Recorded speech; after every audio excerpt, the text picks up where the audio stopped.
Good afternoon kinematics ना, नहीं discussion होगा। यस, डिस्कशन होगा। ओवर ही काइनेमेटिक्स कंप्लीट हो चुका है, बट अभी उसका डिस्कशन जो है एक्सरसाइज 4 का कुछ एक दो क्वेश्चन डिस्कस किया था और एक्सरसाइज 5th है, बस उसको डिस्कस करना है, उसके बाद खत्म हो जाएगा। Yes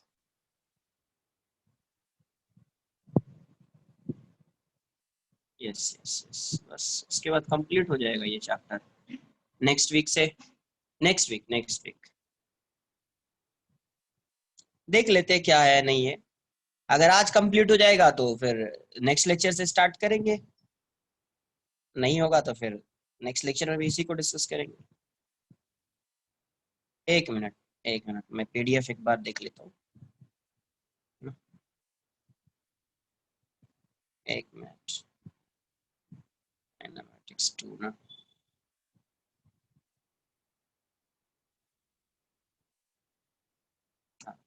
kinematics 2 exercise 4, exercise third तक कंप्लीट। एक्सरसाइज 4 का भी कुछ क्वेश्चंस तो किया ही था। क्वेश्चन नंबर 7, ठीक है देख लेते हैं क्या है। क्वेश्चन नंबर 7 5th किया हुआ है, अभी तो स्टार्ट किया है मैकेनिक्स, है ना। काइनेमेटिक्स से ये स्टार्ट है। एनएलएम है, circular motion, NLM work power energy circular motion. Question number 5th का आंसर नहीं आ रहा है, very good. Question number 5th, question number 7th, आगे बोले क्या। Exercise 4 question number 5th, question number 7th, question number 8th, 6th,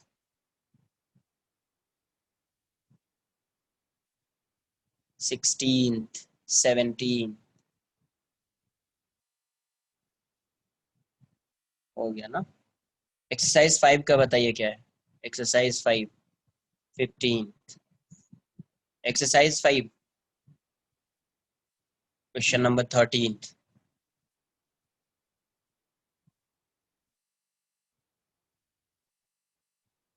11th, 12th, 6,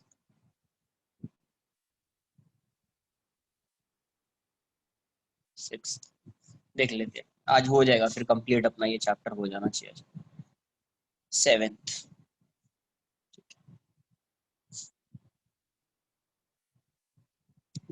exercise 4 देख लेते एक बार। एक्सरसाइज 4 क्वेश्चन नंबर 5th, है ना।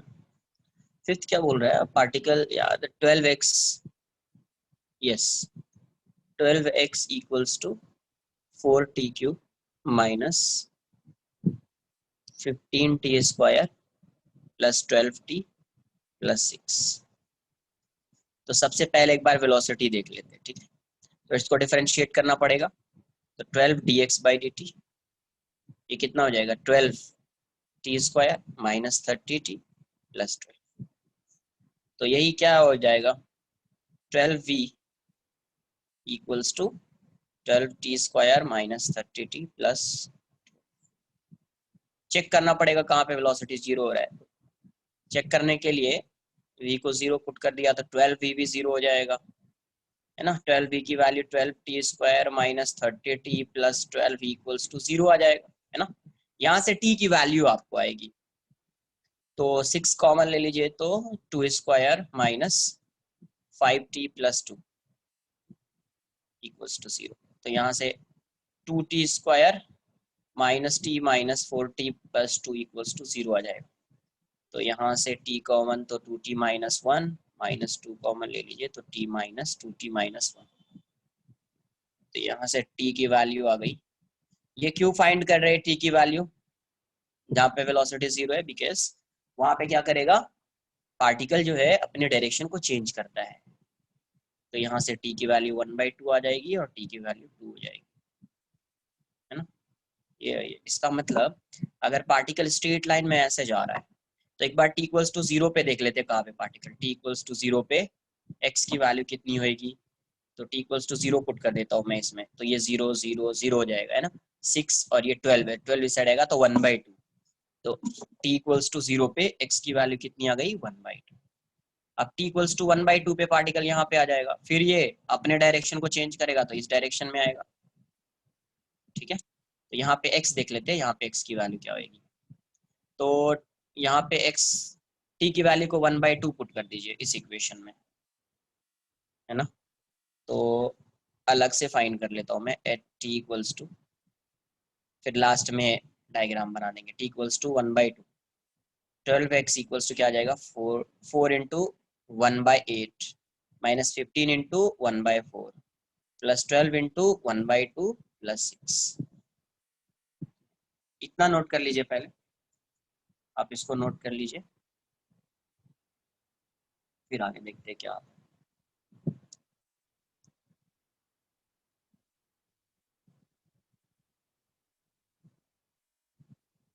यस यस, डाउट ही होगा, इतना डाउट है जो उसको क्लियर कर लेते हैं, फिर देखते हैं क्या होता है ना।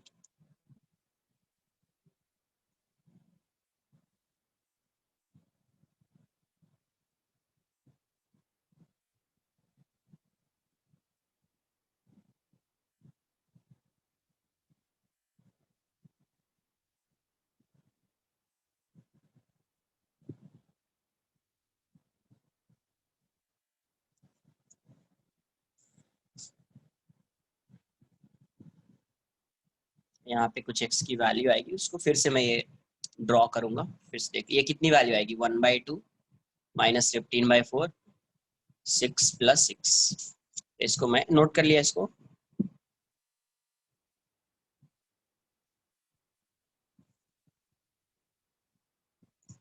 तो यहाँ से ये वैल्यू आ जाएगी आपको कितना 12x इक्वल्स टू कितना आ रहा था 4/8 ना 1/2 माइनस 15/4 प्लस 6 तो यहाँ से 12x की वैल्यू हो जाएगी, एलसीएम ले लेते तो 4 आ जाएगा, है ना। 2 माइनस 15 तो ये 48 हो जाएगा। तो 12x इक्वल्स टू 35/4, है ना। तो x की वैल्यू 35/48, देख लीजिए कितना आ रहा है 35/48। अब देखिए at x equals to 2 second में चाहिए आपको, sorry t equals to 2 second. तो यहाँ पे कितना आएगा 12x minus 4 2³ minus 15 2² plus 12 into T plus 6। यहाँ से आएगा 12x इक्वल्स टू 8 इंटू 4 32 हो जाएगा, 4 इंटू 50 60 हो जाएगा, प्लस 24 प्लस 6। तो ये 12x इक्वल्स टू ये कितना आ रहा है 32, और ये 30 62 माइनस 62 हो जाएगा। तो x की वैल्यू कितनी आ गई 1/6। x की वैल्यू कितनी आ गई 1/6। अब देखो यहाँ से t इक्वल्स टू 0 पे पार्टिकल x इक्वल्स टू कितने पे था 1/2 पे था। t इक्वल्स टू 1/2 पे पार्टिकल कितने पे है 35/48 पे। और फिर पार्टिकल कहीं यहाँ पे आ गया 1/6 इज लेस, जो है ये 1/6 इज लेस देन 1/2, तो पार्टिकल कहीं यहाँ पे आ गया, मान लीजिए t इक्वल्स टू 2 सेकेंड पे पार्टिकल यहाँ पे आ गया x इक्वल्स टू 1/6। तो आपको ये डिस्टेंस चाहिए x1 और ये डिस्टेंस चाहिए x2, या x1 फाइंड कर लिया तो ये भी x1 हो जाएगा, ये भी x1 हो जाएगा, तो यहाँ से यहाँ तक मान लीजिए x2 है ना। तो x1 की वैल्यू कितनी होगी 35/48 माइनस 1/2, 48 आ गया, 35 माइनस 24 है ना 11/48। और x2 की वैल्यू कितनी होगी 1/2 माइनस 1/6, ये 6 हो जाएगा, तो 3 माइनस 1 तो 2/6 है ना, तो 1/3। तो टोटल डिस्टेंस कितना हो जाएगा x1 प्लस x2। तो टोटल डिस्टेंस तो अब तो फाइंड कर लोगे ना यार, टोटल डिस्टेंस जो होएगा s equals to x1 plus x2 put कर दीजिए। ये 11/48 प्लस 11/48 प्लस 1/3, अभी जितना आ रहा है देख लो। तो 11 प्लस 11 प्लस 16/48 ना, नोट कर लीजिए आप। जिसको नहीं आया है वो नोट कर लीजिए।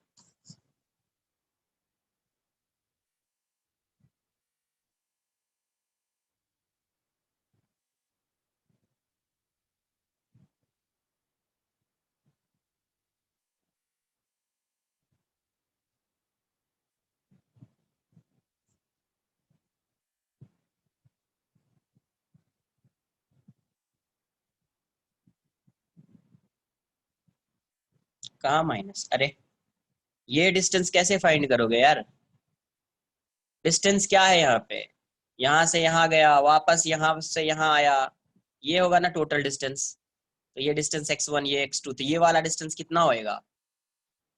ये वाला, अरे x इक्वल्स टू 0 यहाँ पे लिखो ना यार। तो दिस माइनस दिस, तभी आएगा ना ये।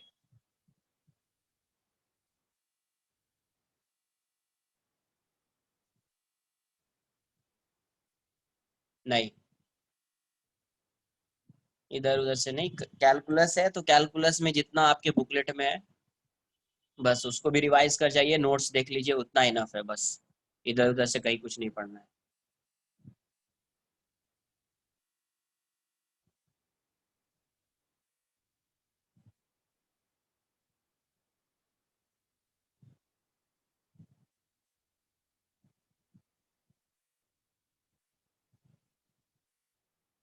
ओके, अब लास्ट वाला पार्ट। हाँ पढ़ना पड़ेगा, पढ़ना पड़ेगा। वो है ना, उसी में है ना कैलकुलस वाला जो एप्लीकेशन ऑफ डेरिवेटिव्स वाला पार्ट जो है, या application of calculus in kinematics. नहीं नहीं, चैप्टर से इतना भी नहीं आएगा, चैप्टर से पढ़ने की जरूरत नहीं है, इतना भी नहीं आएगा काइनेमेटिक्स में आके आप उसको पढ़ रहे हैं। उतना भी नहीं आएगा, वो बिल्कुल काइनेमेटिक्स हो जाएगा फिर तब।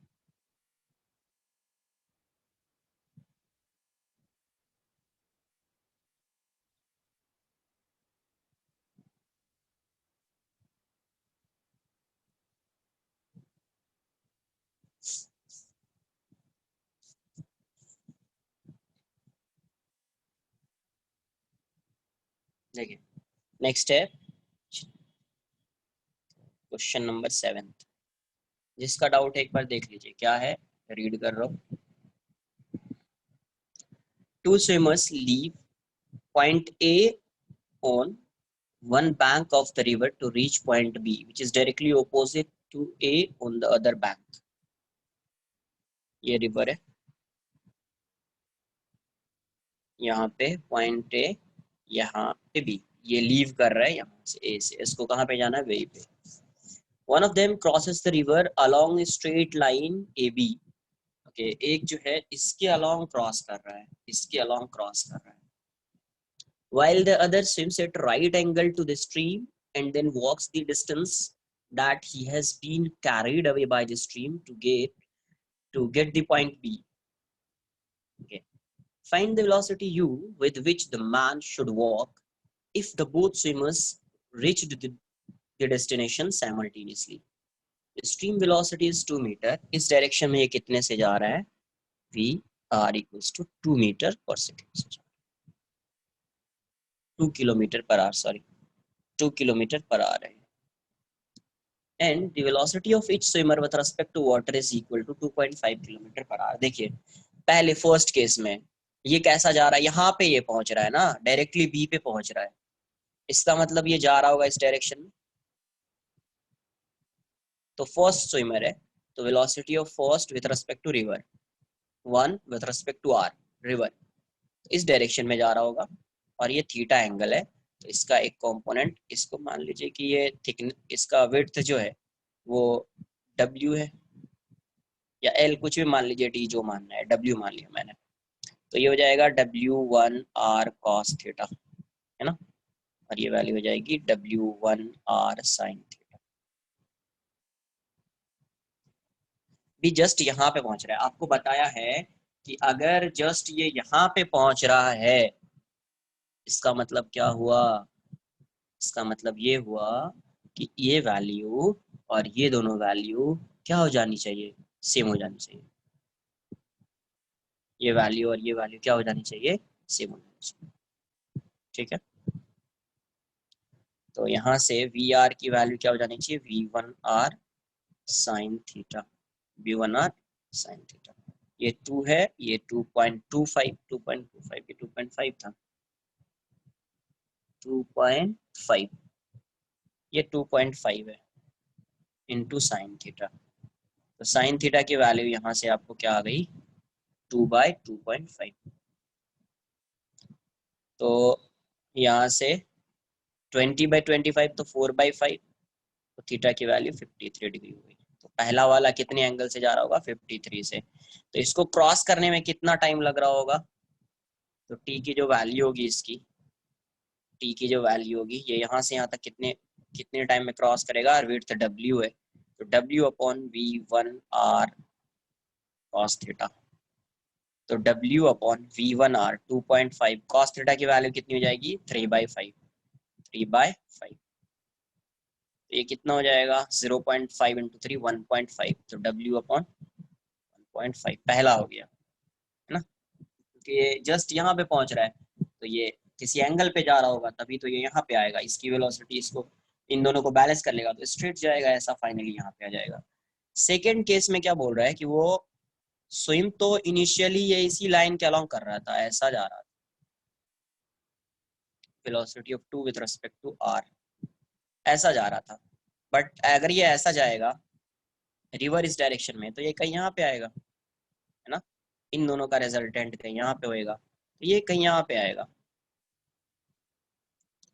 तो ये वाला डिस्टेंस x, तो इसको क्रॉस करने में कितना टाइम लग रहा होगा, तो t2 यहाँ से यहाँ तक जाने में, या यहाँ से यहाँ तक जाने में बोल दीजिए आप।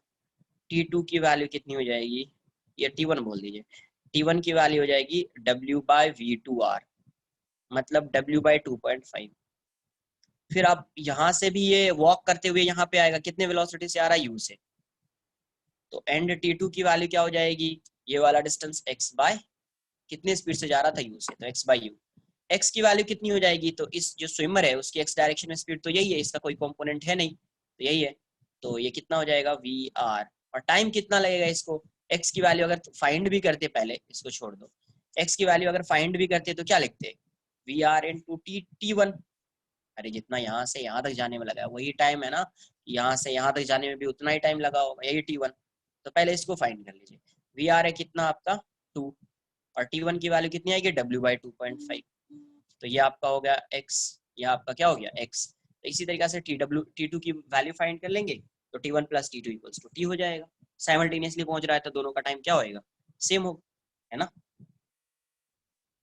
देखो आराम से क्वेश्चन को क्या करना है, रीड करो, इन्फॉर्मेशन को एक्सट्रैक्ट करो, है ना, फिर क्वेश्चन में क्या लाना है उस पर अटैक करो।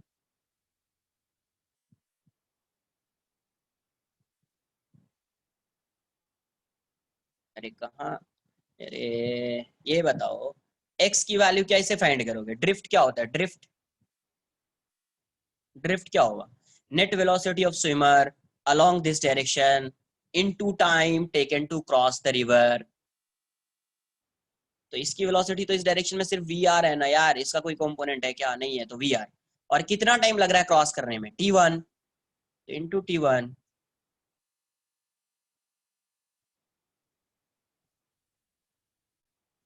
अरे x ड्रिफ्ट कैसे फाइंड करोगे ये तो बताओ, ड्रिफ्ट फाइंड तो करो तुम, कैसे ड्रिफ्ट फाइंड करते हैं, ड्रिफ्ट क्या होता है, displacement of swimmer along the direction of river, है ना। तो स्विमर का डिस्प्लेसमेंट रिवर की डायरेक्शन में x है, तो वेलोसिटी भी इसी डायरेक्शन की आएगी। तो एक कंपोनेंट इस डायरेक्शन में, दूसरा इसके परपेंडिकुलर, इसका कोई कंपोनेंट आने वाला है नहीं, तो नेट वेलोसिटी जो स्विमर की होगी रिवर की डायरेक्शन में वो vr होगी। और टाइम कितना लग रहा है इसको क्रॉस करने में, यहां से यहां तक जाने का जितना टाइम है उतना ही टाइम यहां से यहां तक जाने का है, एक साथ ऐसा जा रहा है वो, मतलब x में भी उतना ही टाइम, y में भी उतना ही टाइम, सेम टाइम में वो एक्स वाई में जा रहा है। तो टाइम कितना लग रहा है क्रॉस करने में, t1, तो आएगा t1। फिर यहां से यहां तक आने का टाइम डिफरेंट होगा, यहां से यहां तक आने का टाइम डिफरेंट होगा, उसको बोलेंगे t2। यहां से यहां तक आने का टाइम उसका क्या है, t2 है। तो उस t2 को आप क्या लिखोगे, then t2 equals to x by u कितनी स्पीड से जा रहा है, u स्पीड से जा रहा है। x की वैल्यू कितनी थी, 2w bye 2.5 into you. Given क्या है आपका, दोनों साइमल्टेनियसली पहुंच रहा है, तो t equals to t1 plus t2, t equals to t1 plus t2। t की वैल्यू कितनी थी, w बाय 1.5। t1 कितना था आपका, t1 इज w बाय 2.5 ना, यही था ना। और t2 कितना आ गया, 2w बाय 2.5, 2.5 u, 2.5। तो देखो ये वाला टर्म, ये वाला टर्म, ये वाला टर्म कैंसल आउट हो जाएगा। एक मिनट देखने दो, नहीं नहीं हो रहा होगा। अब अपना एक बार चेक कीजिए कनेक्शन है ना। तो यहाँ से वही है। अब यहाँ से देखिए, इसको इस साइड लाइए, तो 1 by 1.5 minus 1.25 equals to 2 by 2.5 है ना। इसको हटा दो, 10 ला दो, 10 by 15 minus 1 by minus 10 by 25 equals to 20 by 25 u. अरे वही तो कर रहे हैं ना। T2 क्या है होगा, x बाई यू होगा ना। क्वेश्चन भी रीड कर लिया करो, सबसे इंपॉर्टेंट चीज वही होता है। क्वेश्चन रीड कर नहीं करोगे तो कुछ समझ में नहीं आएगा फिर, है ना। क्वेश्चन में क्या था, ये ए है, ये इसके अलोंग स्टार्ट कर रहा है स्विम करना, तो ये इस डायरेक्शन में तो जाएगा ही नहीं। ये किस डायरेक्शन में जाएगा, इन दोनों का जो रिजल्टेंट होगा उस डायरेक्शन में जाएगा, तो ये यहाँ पे आएगा। फिर वापस इसको यहाँ से यहाँ आना है, तो यहाँ से यहाँ तक क्रॉस करने का टाइम t1 ले लिया, यहाँ से यहाँ तक आने का टाइम t2 ले लिया। इस डायरेक्शन में इसकी स्पीड u है, ये कितना डिस्टेंस ट्रैवल करेगा, x। तो t2 की वैल्यू को क्या लिखोगे, x बाई यू। क्वेश्चन में क्या गिवन है कि दोनों स्विमर जो है साइमल्टेनियसली यहाँ से स्विम करना स्टार्ट करता है और यहाँ पे पहुंचता है, मतलब दोनों का टाइम क्या है, सेम है। तो दोनों का टाइम सेम है, तो फर्स्ट वाले का टाइम t था, और इस वाले का टाइम तो क्रॉस करने का टाइम t2 है, t1 है, और यहाँ से यहाँ तक आने का टाइम t2 है। तो टोटल टाइम इसके लिए क्या हो जाएगा सेकंड केस में, t1 प्लस t2। तो गिवन यही है, t equals to t1 plus t2, है ना। तो ये जाएगा, ये 15 है और 25 है, तो इसका एलसीएम लेंगे तो कितना आ जाएगा, 90 नहीं 150 आएगा, है ना। उससे पहले तो नहीं आएगा, 150 आएगा। तो 150, अच्छा ठीक है ना, 110 आ जाएगा, है ना। तो ये 10 आ गया और ये 6 हो गया, इक्वल्स टू 2 बाई 25 यू। 25 से 6 टाइम्स में जाएगा, ये वैल्यू कितनी हो जाएगी, 4 by 6 equals to 2 by u. तो u की वैल्यू कितनी हो जाएगी, 6 इंटू 2/4, तो 12/4। आंसर कितना आएगा, 3 किलोमीटर।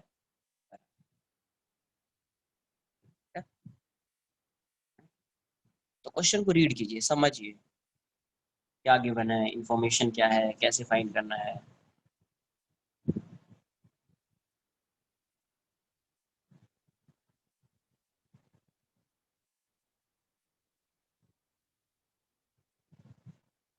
एक मिनट देख लीजिए आप।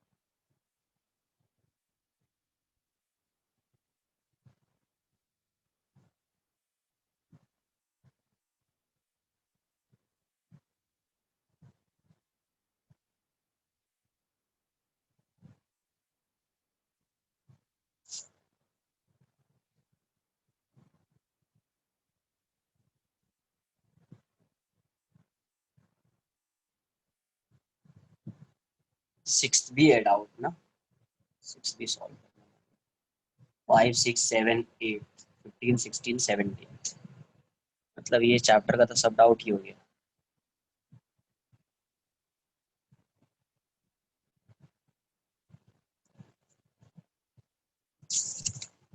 नोट कर लिया इसको।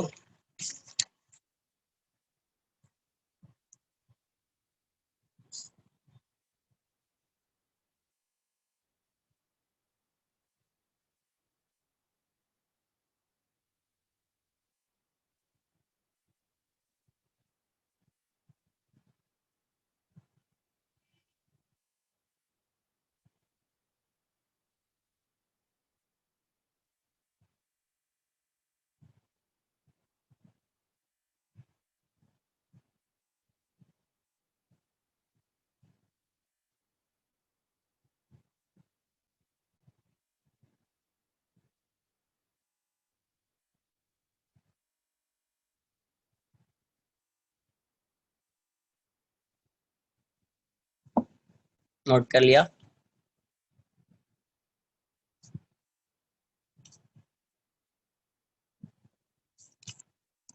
देखिए नेक्स्ट क्वेश्चन, देखिए क्वेश्चन नंबर 6।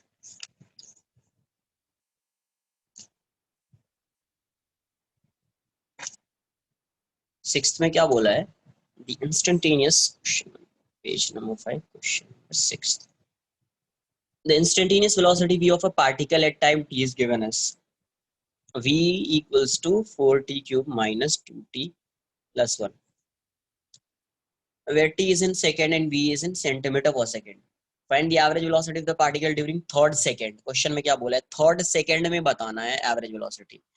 तो t equals to third, t equals to 2 second और t इक्वल्स टू 3 सेकंड। तो थर्ड सेकंड का मतलब होता है 2 to 3। फर्स्ट का मतलब वो क्या होता है? फर्स्ट सेकंड का मतलब क्या होता है? t equals to 0 to t equals to 1। यही होता है ना यार फर्स्ट सेकंड। तो थर्ड सेकंड का मतलब ये होगा सेकंड सेकंड। थर्ड सेकंड का मतलब t equals to 2 to t equals to 3। यहाँ से यहाँ तक के बारे में एवरेज वेलोसिटी बतानी है। तो बेसिकली आपको यहाँ से यहाँ तक का डिस्टेंस फाइंड करना पड़ेगा, और टाइम पता है 1 सेकेंड, तो डिस्टेंस फाइंड कर लेते हैं, डिस्प्लेसमेंट फाइंड कर लेते हैं ना। तो v की वैल्यू कितनी है? 4t cube minus 2t plus 1। तो v इसको क्या लिख सकते हैं? dx बाई dt, है ना। ये कितना हो जाएगा? 4t cube minus 2t plus 1। तो dx की वैल्यू कितनी हो जाएगी? 4t cube minus 2t plus 1 into D T. कहाँ से कहाँ तक? 2 to 3। और ये कुछ भी x1 से x2, x1 से x2 या 0 to x, कुछ भी मान लीजिए, डिस्प्लेसमेंट ही आना है। तो dx तो x हो जाएगा 0 to x, और ये हो जाएगा 4t raise to 4 by 4 minus 2t square by 2 plus t, है ना, 2 to 3। तो ये तो x हो जाएगा, और ये हो जाएगा t raise to 4 minus t square plus t, 3 to, इतना हो जाएगा। पुट कर दीजिए वैल्यू। तो 3 raise to 4 minus 2 raise to 4 minus 3 square minus 2 square plus 3 minus 2। तो x की वैल्यू ये कितना आ जाएगा? 81 माइनस 16 माइनस 9 प्लस 4 प्लस 1। तो x की वैल्यू आ जाएगी 81, 16 माइनस 9 25, और ये हो जाएगा 85। तो 60 प्लस 1 61, है ना, 61 सेंटीमीटर होएगा वेलोसिटी सेंटीमीटर में। तो एवरेज वेलोसिटी कितनी हो जाएगी? एवरेज वेलोसिटी तो डिस्प्लेसमेंट अपॉन टाइम 61 है, और टाइम कितना? 3 माइनस 2, 1 सेकेंड ना। तो 61 सेंटीमीटर पर second, 61 centimetre. Third third second का मतलब वही t equals to 2 to t equals to 3। यहाँ से यहाँ तक के बारे में एवरेज वेलोसिटी बताना है, तो आपको यहाँ से यहाँ तक का डिस्टेंस फाइंड करना पड़ेगा, या डिस्प्लेसमेंट बोल लीजिए आप, है ना। आपका आंसर एक बार देख लीजिए, चेक कर लीजिए, कहीं पे डाउट आ रहा है पूछ लीजिए।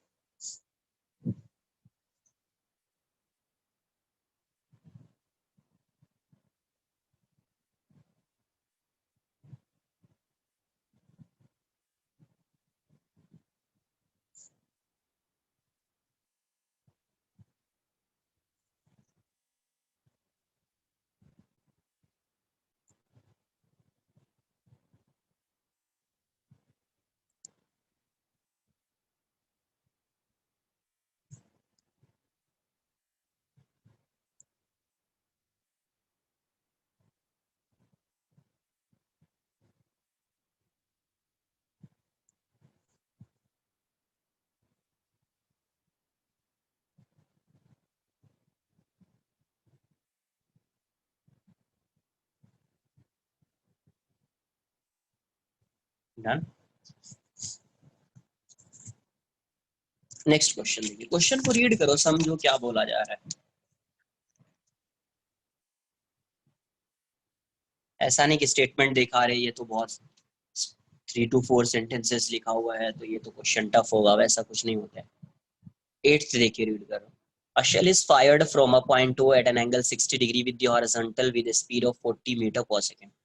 कैसे 40 मीटर पर सेकेंड से जा रहा है, कितने डिग्री एंगल पे? तो 60 डिग्री एंगल पे। It strikes a horizontal plane through O. Okay, यहाँ से ओ पॉइंट है, यहीं से। तो ये हॉरिजॉन्टल प्लेन तो यही प्लेन होगा, same plane, at a point A. तो ये ऐसा जाएगा और यहाँ पे स्ट्राइक किया, ठीक है। पहला इंफॉर्मेशन ये गिवन है, तो ये इसका रेंज हो जाएगा R. The gun is fired a second time with the same angle of elevation, 60 degree से प्रोजेक्ट किया, फिर क्या किया, 60 डिग्री से ही प्रोजेक्ट किया, फिर से बना लो 60 डिग्री, बट डिफरेंट वेलोसिटी दिया हुआ है ना, यू से प्रोजेक्ट किया, मतलब वेलोसिटी वी है, सॉरी वी। अब क्या बोले, the target starts to rise vertically upwards from A, ये पॉइंट ए है, यहाँ से पार्टिकल जो है ये राइज होना स्टार्ट हो रहा है इस डायरेक्शन में, कितने स्पीड से, ये मान लीजिए ये वी ए, मान लीजिए ये 9√3 मीटर पर सेकेंड, और ये क्या है, कांस्टेंट है, ये क्या है, constant. At the same instant as the shell is fired, okay, दोनों साइमल्टेनियसली प्रोजेक्ट कर रहे हैं। If the shell strikes the target, कहीं यहाँ पे आ गया, मान लो ये ऐसे गया और यहाँ पे आके स्ट्राइक कर दिया, यहाँ पे आके स्ट्राइक कर दिया, मतलब ये वाली वैल्यू यहाँ पे भी आ रही होगी, है ना, ये वाली वैल्यू, ये क्योंकि यही से स्टार्ट कर रहा है, तो सबसे पहले आर फाइंड कर लीजिए आप, सबसे पहला काम आर फाइंड करना। नहीं नहीं, कैलकुलस के लिए काइनेमेटिक्स क्यों करना है, कैलकुलस पढ़ो ना, जो कैलकुलस का पार्ट है। हाँ, बट उसमें जो एप्लीकेशन वाला पार्ट है, जितना क्वेश्चन है उसमें, आप उसको एक बार रिवाइज कर जाइए, ये नहीं कि कैलकुलस बैठ के पढ़ रहे हैं, वैसा नहीं, रिवाइज कीजिए, समझिए ना, कैलकुलस का भी आ जाएगा तो क्या हो जाएगा, पता है ना तुमको कि डिस्प्लेसमेंट है तो कैसे वेलोसिटी फाइंड करते हैं, कैसे एक्सेलरेशन फाइंड करते हैं, एक्सेलरेशन दिया हुआ है तो कैसे वेलोसिटी फाइंड करते हैं, कैसे डिस्प्लेसमेंट फाइंड करते हैं, अगर v is a function of t दिया हुआ है, v is a function of x, कैसे एक्सेलरेशन फाइंड, सब पता है। तो इतना लोड नहीं लेना कि सर वो भी पढ़ना है, आप एप्लीकेशन ऑफ डेरिवेटिव वाला जो एक्सरसाइज 3 है उसको सॉल्व कर लीजिए, जो काइनेमेटिक्स वाला आ रहा है उसको सॉल्व कर लीजिए, बस उतना ही, काइनेमेटिक्स वाले पार्ट को नहीं पढ़ना है, मतलब काइनेमेटिक्स वाले जो चैप्टर में आ रहा था, जो अपन ने पढ़ा था, उसको रिवाइज नहीं करना है, जितना कैलकुलस के अंदर दिया हुआ है बुकलेट में उतना ही। तो आर की वैल्यू कितनी हो जाएगी, तो 40 यू स्क्वायर, है ना, U square sine 2 theta, sine 2 into 60 degree. नहीं नहीं, ग्राफ नहीं पढ़ना है, देखो कैलकुलस में मैंने ग्राफ बताया था, ग्राफ बिल्कुल पढ़कर मत जाइए, ग्राफ पढ़ाने का मतलब ये था कि काइनेमेटिक्स में यूज हुआ ना ग्राफ, अगर आपको ग्राफ नहीं बताता मैं, तो फिर काइनेमेटिक्स में प्रॉब्लम हो जाता, यहाँ पे बताना पड़ता, है ना, इसलिए मैंने वहीं पे बता दिया कि इसका ग्राफ ऐसा होता है, उसका ग्राफ नहीं पढ़ना है, सिर्फ इंटीग्रेशन, डिफरेंशिएशन और application of derivative, application of integration, इतना। तो आर की वैल्यू क्या है, u square sine 2 theta by जी, तो ये वैल्यू हो जाएगी 1600 हो गया, साइन ये 120, साइन 120 इज साइन 90 प्लस 30, है ना, मतलब cos 30, तो √3/2 हो जाएगा, ये जी की वैल्यू 10, तो ये जाएगा, ये वैल्यू 80√3 हो जाएगी, ये वैल्यू कितनी हो जाएगी, 80√3, है ना। क्वेश्चन में क्या पूछा था, क्या फाइंड करना था यार, find the value of V, इस वी की वैल्यू को फाइंड करना है, इस वी की वैल्यू को क्या करना है, आपको फाइंड करना है। तो अगर v की वैल्यू को फाइंड करेंगे तो यहाँ से दो इक्वेशन बनाएंगे अपन, एक तो ये हॉरिजॉन्टल डायरेक्शन में इतना ही डिस्टेंस कवर करेगा, ऑल्सो सेकेंड केस में तो r की वैल्यू ये भी होगी ना, ये v cos 30, v cos 60 into time को t मान लेते हैं, यहाँ से यहाँ तक का टाइम t रहा होगा, r कितना है 80√30 equals to v/2 into T, तो यहाँ से vt की वैल्यू कितनी आ गई 160√3, है ना, इक्वेशन 1, तो vt की वैल्यू 160√3 हो गई।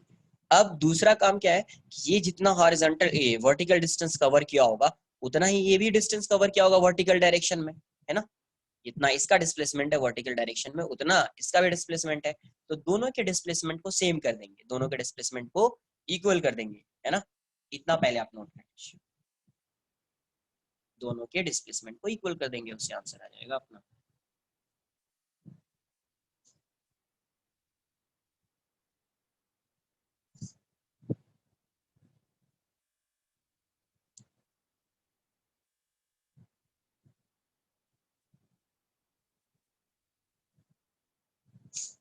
वर्टिकल डिस्प्लेसमेंट, अरे ये यहाँ से आ रहा है ना, ये यहाँ से आके यहाँ पे आ रहा है, और ये यहाँ से यहाँ जाके दोनों कोलाइड हो रहा है यहाँ पे, इसका मतलब क्या रहा होगा, इसका जो वर्टिकल डिस्प्लेसमेंट रहा होगा और इसका जो वर्टिकल डिस्प्लेसमेंट रहा होगा, दोनों सेम होगा ना यार,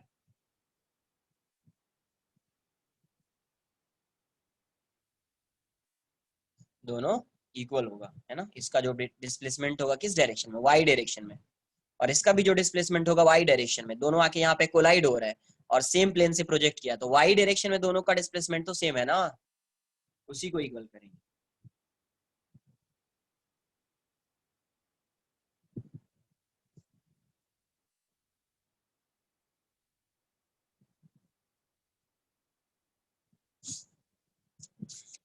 नोट कर लिया। देखो यहाँ से तो डिस्प्लेसमेंट अगर इक्वल हो जाएगा तो आप ऐसे लिख दो ना, S O equals to S ए।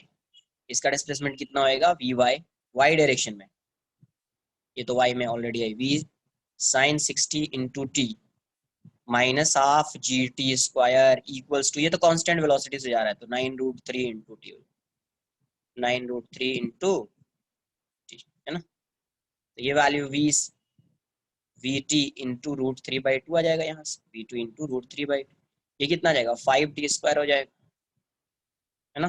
और यहाँ से 9√3t, वी टी की वैल्यू पुट कर देते हैं यहाँ से वी टी की वैल्यू पुट कर देते हैं, टी की वैल्यू भी पुट कर सकते हैं आप, टी की वैल्यू भी पुट कर सकते हैं, वी टी की वैल्यू मैं पुट कर देता हूँ, यहाँ से टी आ जाएगा, टी की वैल्यू को इस इक्वेशन में लिखेंगे, वी आ जाएगा। तो वी टी कितना है आपका, तो वी टी है 160√3/2,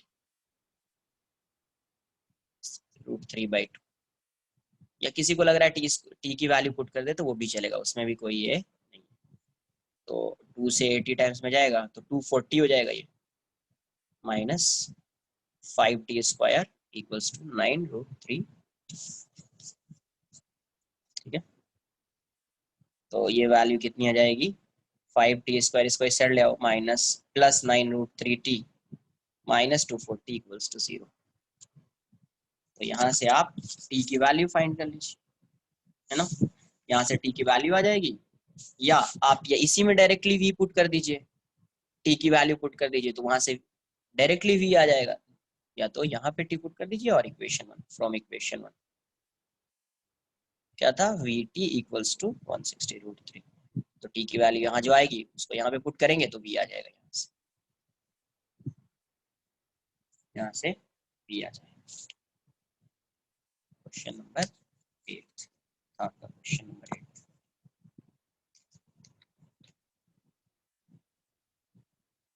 ये 160√3 का आया फ्रॉम इक्वेशन 1, फ्रॉम इक्वेशन 1 वहां से।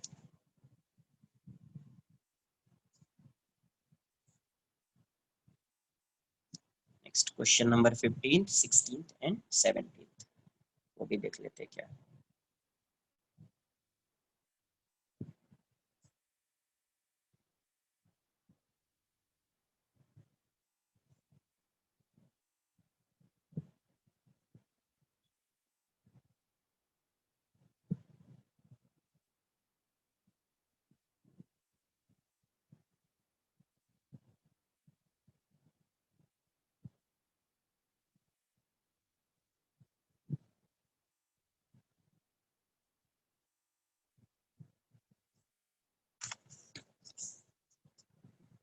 देखो एक बार क्या है,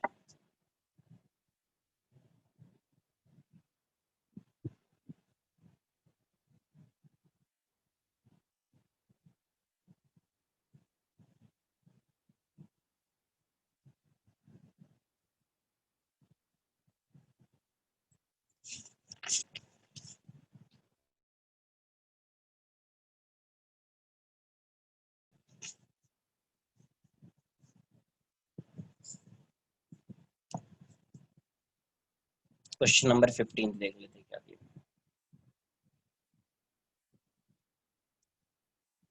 15 में क्या बोला, body falling freely from a given height h hits an inclined plane on its path at a height h।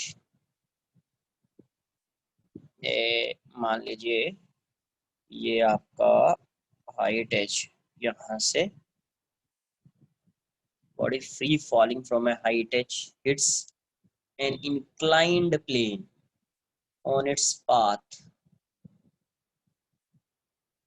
on its path at a height h, ये टोटल हाइट h है, तो यहाँ पे इंक्लाइंड प्लेन है but angle नहीं दिया हुआ है। As a result of this impact the direction of velocity of the body becomes horizontal. यहाँ से आया और ऐसे हो गया, ठीक है। इंक्लाइंड प्लेन है यहाँ पे, मान लिया ऐसा। और ये जब कितने हाइट पे है, ये एच पे है।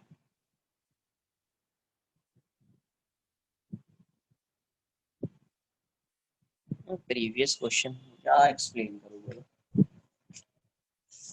देख लो थोड़ा फास्ट समझ लो। क्वेश्चन में क्या दिया हुआ था, क्योंकि बार बार एक्सप्लेन करना है एक चीज को तो फिर आगे सॉल्व नहीं कर पाएंगे अपन। 40 मीटर पर सेकेंड से इसको प्रोजेक्ट किया 60 डिग्री एंगल पे, यहाँ पे आके स्ट्राइक कर रहा है, ठीक है। ये इसका टारगेट था। अभी क्या कर रहा है, 60 डिग्री पे ही प्रोजेक्ट कर रहा है बट डिफरेंट वेलोसिटी से, और यहाँ पे जो टारगेट है आप मूव कर रहा है कांस्टेंट वेलोसिटी से। तो कहीं यहाँ पे आके ये दोनों स्ट्राइक कर रहा है, ठीक है। तो दोनों केस में इसका जो डिस्प्लेसमेंट है वो इतना ही है, एक्स डायरेक्शन में आर है, यहाँ पे भी आर, या दोनों सेम है, दोनों वैल्यू तो सेम ही होगी क्योंकि यहीं पे आगे स्ट्राइक करेगा तो एक्स डायरेक्शन में डिस्प्लेसमेंट आर होगा। तो सबसे पहले आर फाइंड कर लीजिए, यहाँ से फॉर्मूला लगा। दूसरा, यहाँ से यहाँ तक का टाइम टी मान लीजिए, तो ये आर की वैल्यू आप लिख सकते हैं, ये अगर वी है तो वी कॉस 60 इंटू टी लिख सकते हैं।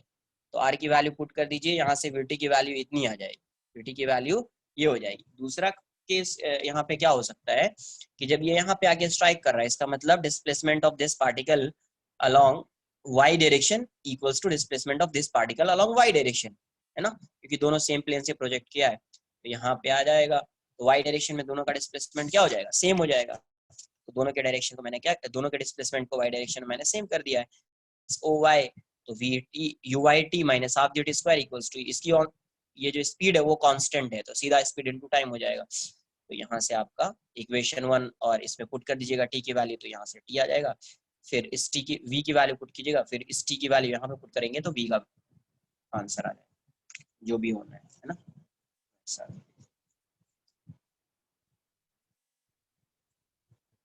अब इस क्वेश्चन में क्या बोला है कि एच हाइट से एक बॉडी जो वो फ्री फॉल कर रहा है, तो फ्री फॉल कर रहा है तो यहाँ से यहाँ पे आया और यहाँ पे इंक्लाइंड प्लेन यहाँ पे स्ट्राइक किया और इसकी वेलोसिटी हो गई है ऐसी, इस डायरेक्शन में हो गई इसकी वेलोसिटी। तो सबसे पहले ये आके स्ट्राइक जो किया है, इसकी वेलोसिटी होगी कितनी उस इंस्टेंट पे, जैसे ये स्ट्राइक करने वाला है यहाँ पे, तो ये वैल्यू एच है, ये बोल रहा है एच हाइट पे है, और ये वैल्यू कितनी हो जाएगी माइनस एच। तो जैसे ये स्ट्राइक करेगा उस इंस्टेंट पे इसकी वेलोसिटी भी होगी, अब सेम यही वेलोसिटी इस डायरेक्शन में आ जाएगी, कोई एनर्जी लॉस बोल नहीं रहा है क्वेश्चन में। तो v हो जाएगा, v की value direct under root 2gh होता है ना, 2gh माइनस h, तो इसकी वैल्यू इतनी हो जाएगी। अब यहाँ से ये कैसा मोशन है, ऐसा मोशन ऑन इंक्लाइंड प्लेन वाला केस हो जाएगा ऐसा। अब देख लेते कहाँ पे आगे स्ट्राइक कर रहा है। For what value of h by h will the body take maximum time to reach the ground। यहाँ से यहाँ तक आने, यहाँ पे आ रहा है, मान लो ग्राउंड पे आ रहा है, तो ग्राउंड पर आने में इसको टाइम क्या लग रहा है, मैक्सिमम। टाइम को मैक्सिमाइज करना है, किसको मैक्सिमाइज करना है, आपको टाइम को मैक्सिमाइज करना है। तो सबसे पहले आपको टाइम फाइंड करना पड़ेगा, टाइम यहाँ से लेकर यहाँ तक और यहाँ से लेकर यहाँ तक, इन सब का टाइम फाइंड करना पड़ेगा। तो यहाँ से h माइनस एच से आ रहा है, तो यहाँ से यहाँ तक का टाइम आप t1 मान लीजिए और इसमें टाइम t2 मान लीजिए। तो t1 की वैल्यू कितनी हो जाएगी, अंडर रूट 2h/g होता है, तो 2h माइनस h/g हो जाएगा। और t2 की वैल्यू कितनी हो जाएगी, ये वाला तो ये तो h है, तो t2 की वैल्यू कितनी हो जाएगी, और ये तो वही हो गया ना हॉरिजॉन्टल प्रोजेक्टाइल, यहाँ से यहाँ पे आ रहा है हॉरिजॉन्टल प्रोजेक्टाइल हो गया, तो अंडर रूट 2h/g हो जाएगा, अंडर रूट 2h/g, है ना। तो टोटल टाइम देख लेते हैं, वेलोसिटी का तो यहाँ पे कुछ लेना देना ही नहीं, मुझे लगा वेलोसिटी का हम देगा। तो ये हो जाएगा t1 और t2, है ना। तो टोटल टाइम आपका क्या हो जाएगा, t1 प्लस t2 हो जाएगा। अब इसको अगर मैक्सिमाइज करना है तो डिफरेंशिएट करना पड़ेगा किसके रिस्पेक्ट में, स्मॉल h के रिस्पेक्ट में। ये कैपिटल H तो वही रहेगा, स्मॉल h, ये इंक्लाइंड प्लेन का पोजीशन चेंज हो सकता है सिर्फ, इस इंक्लाइंड प्लेन का पोजीशन सिर्फ चेंज हो सकता है। तो देख लेते हैं क्या आएगा। तो टोटल टाइम की वैल्यू क्या हो जाएगी, t1 प्लस t2 हो जाएगी।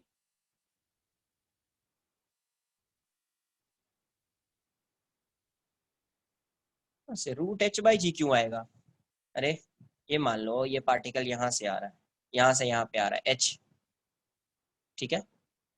यहाँ इनिशियल वेलोसिटी इसकी 0 है, तो तुम क्या लिखोगे, sy equals to uit plus half ay t square लिखोगे। इनिशियल वेलोसिटी तो 0 है ना, जीरो लिख दोगे वाई डायरेक्शन में, यहाँ पे भी वाई डायरेक्शन में जीरो है, यहाँ पे भी वाई डायरेक्शन में जीरो है। ये value minus h equals to minus half G T square, तो टी की वैल्यू क्या हो जाएगी under root two H by g. अरे बताया है ये, है ना। हाँ अगर पूरा होता तो two into under root two H by g, वो तो हो जाता है under root eight h by g हो जाता है।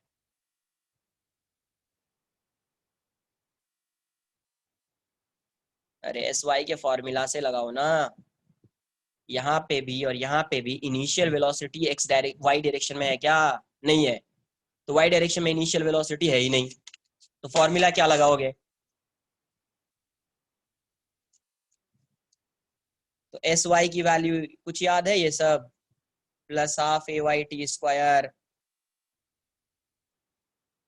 ये माइनस एच, ये तो जीरो है दोनों केस में, ये जैसे जैसे चेंज होगा चेंज कर दीजिए वहां पे, ये minus half G T square, ये वाला भी सेम ही रहेगा, सिर्फ यही चेंज होता रहेगा, माइनस माइनस कैंसिल, एच की वैल्यू, तो टी की वैल्यू कितनी होगी under root two H by g ना यार,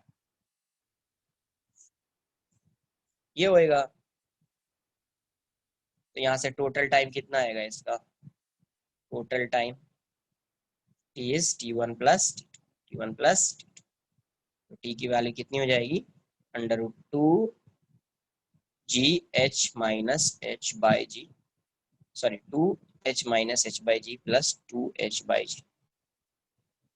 तो इसको मैक्सिमाइज करना है, तो फॉर मैक्सिमम और मिनिमम पहले डिफरेंशिएट कर लो, तो डी एच कॉन्स्टेंट वाला टर्म है टू बाई जी, इसको तो हटा दीजिए, ये वाला ऐसा हो जाएगा ना D H H minus H raise to one by two, plus ये कितना हो जाएगा टू बाई जी बाहर कर दीजिए, ये हो जाएगा D by D H H raise to one by two, ऐसा हो जाएगा। तो इसका डिफरेंशिएशन कितना आएगा टू बाई जी, ये हो जाएगा one by two H raise to one by two minus one by two, फिर से इसको डिफरेंशिएट करो माइनस वन हो जाएगा, है ना, प्लस टू बाई जी, ये वैल्यू कितनी one by two H raise to one by two minus one, तो माइनस वन बाई टू। तो फॉर मैक्सिमा और मिनिमा, फॉर मैक्सिमा और minima D D T by D H equals to zero, D H by D T by D H की value क्या हो जाएगी zero हो जाएगी, तो मुझे यहाँ से एच बाई एच का रेशियो आएगा। देखो अभी मैं सॉल्व करता हूँ कैसे आता है रेशियो, ठीक है, नोट कर लीजिए इतना पहले, जिसको नहीं आया है नोट कर लीजिए।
फर्स्ट डेरिवेटिव को जीरो कर देते हैं, फर्स्ट डेरिवेटिव को जीरो करेंगे तो क्या आने वाला है,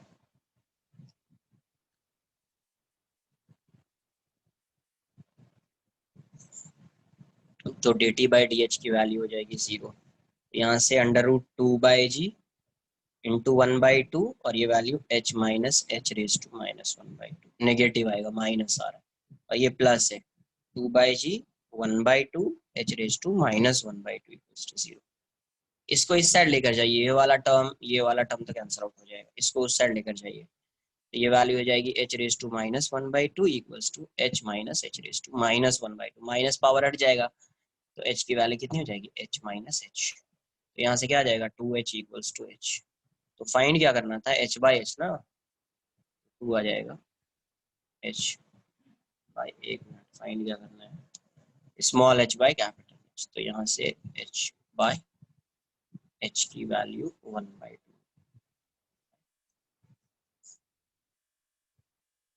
एच बाई एच की वैल्यू,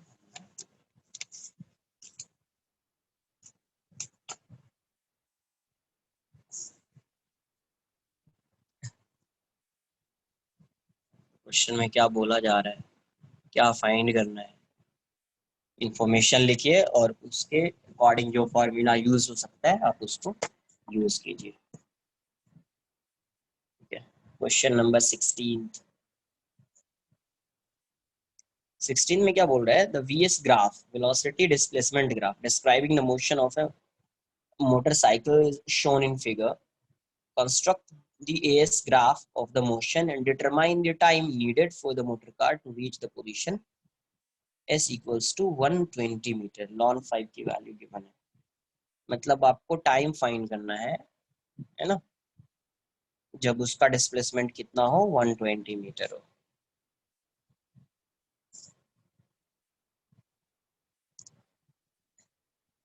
तो ये यहाँ से ऐसा है, इसकी कुछ इनिशियल वेलोसिटी और पहले ये एक्सेलरेट कर रहा है v और ये s है ना, पहले ये एक्सेलरेट कर रहा है, फिर वेलोसिटी s के रेस्पेक्ट में कांस्टेंट है, s के रेस्पेक्ट में। तो एक बार पहले देख लेते हैं, इससे कुछ फाइंड कर सकती है। 3 है, ये आपका 15 है, ये 60 है, ये 120 है। तो टाइम फाइंड करना है यहाँ से यहाँ तक, यहाँ से यहाँ तक का टाइम फाइंड करें। मुझे कौन सा ग्राफ बनाना है, एएस। तो अगर एएस ग्राफ तो ड्रॉ कर सकते हैं, बट टाइम फाइंड करना है, देख लेता हूँ डायरेक्ट। पहले अगर टाइम आएगा तो मैं टाइम फाइंड कर लूंगा, है ना। यहाँ से यहाँ तक का टाइम चाहिए 120 मीटर। पहले एक बार एस ग्राफ ड्रॉ कर लेता हूँ, देखते हैं फिर क्या होता है ना। अब देखिए यहाँ से यहाँ पे जा रहा है, तो इस केस में एक्सेलरेशन को आप क्या लिखेंगे, इक्वेशन लिखना पड़ेगा आपको। इसका स्लोप क्या होएगा, ये थीटा है, तो ये वैल्यू यहाँ से यहाँ तक तो 60 हो गई, और यहाँ से यहाँ तक वैल्यू 12 हो गई। तो इसका tan थीटा कितना आएगा, 12/60। और वाई इंटरसेप्ट क्या है, +3 है, वाई इंटरसेप्ट क्या है, +3। तो v equals to M X कितना, तो m की वैल्यू कितनी, 12/60 इंटू एस, है ना। v equals to M X plus C की वैल्यू कितनी, 3। तो v ये आ गया, v ये आ गया। तो इसका एक्सेलरेशन कितना होता है, तो a की वैल्यू होती है v dv/ds, क्योंकि v s का फंक्शन है, तो v dv/ds। ये कहाँ से कहाँ तक है, 0 to 60, 0 to 60 मीटर के लिए, मीटर में ये, तो मीटर के लिए 0 to 60 मीटर के लिए ये वाला एक्सेलरेशन आएगा। तो a की वैल्यू कितनी, v की वैल्यू तो पुट कर दीजिए 1/s/5 + 3, और ये वैल्यू कितनी आ जाएगी आपको, d/ds। इसको डिफरेंशिएट करेंगे, कितना आएगा, 12/60 आएगा, सॉरी पहले लिखना पड़ेगा s/5 + 3। तो ये वैल्यू s/5 s है, +3, ये वैल्यू हो जाएगी 1/5, और ये तो 0 हो जाएगा, s ये तो 0 हो जाएगा, तो ये हो जाएगा 1/5। एक्सेलरेशन 0 to 60 का एक्सेलरेशन कितना आ रहा है, नोट कर लो इतना पहले, ठीक है, एक बार इतना नोट कर लीजिए, फिर आगे देखते हैं कि 0 से 60 का एक्सेलरेशन का फंक्शन क्या आएगा, है ना। वही कर्व बना पाएंगे, जब तक फंक्शन नहीं आएगा तब तक कर्व तो नहीं बना पाएंगे।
तो देखिए एस का फंक्शन क्या आ गया, इसका फंक्शन आ जाएगा s/5 + 1/5, मल्टीप्लाई कर दो इसको। तो 0 to 60 मीटर तक जो है ए की वैल्यू कितनी हो जाएगी, s/25 ना, s/25 प्लस 1/15 नहीं 3/5, 3/5।